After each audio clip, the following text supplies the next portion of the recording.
আমি জানতাম তুমি আমাকে ফাঁকি দিয়ে যাবে না। মাহিন, তুমি এখানে কেন আসছো? লেট করে ফেলছি, সরি। তোমার মামার উঠানোর সুবিধা না, বুঝছো? 500 টাকা দিয়ে বলছে এখান থেকে চলে যাইতে। 500 টাকা দিয়ে আমরা দুজন যেতে পারবো না? আমি তো কোথাও যেতে পারবো না মাহিন, আমাকে এখন চলে যেতে হবে কোথায়? নতুন ঠিকানায়। কেন? তুমি সবসময় বলতা তুমি আমাকে ছাড়া বাঁচতে পারবো না। আমাকে ছাড়া কিভাবে মরে গেছো বল? আমাকে নিয়ে যাও প্লিজ। মাহিন, তুমি চলে যাও।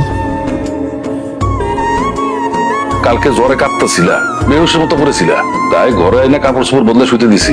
আর আমি বলতে যাইবে না, তুমি তো কালকে বেশ সরের মতো কাপড় উপর পরেছিলা। আল্লাহ আমার উপর রহমত করছে যে এলাকা কেউ দেখে নাই, দেখলে আমার মান সম্মানটা বুঝাইতো। এই গ্রাম সাইডা, বাড়ি ঘর সাইডা, বউ পোলা পেলে আমার পালা যেতে হইতো। দেখো বাবা, আমার ঘরে একটা মেয়ে আছে বাবা, গ্রামের কেউ যদি জানে যে তুমি আমার ঘরে থাকো, মান সম্মান থাকবো না বাবা আমার। তুমি যাও গা, তুমি তো এখানে থাইকা শুধু আমার মান সম্মান নষ্ট করতেছো না, মোরও মান সম্মান নষ্ট করতেছো। তোমার কাছে হাত জোর করে অনুরোধ করি বাবা, তুমি যাও গা। এরপরে যদি তুমি না যাও, তোমার কেমনে বিদায় করতে হয় সেটা আমি জানি, কিন্তু বাকিটা তোমার ব্যাপার। কি খবর?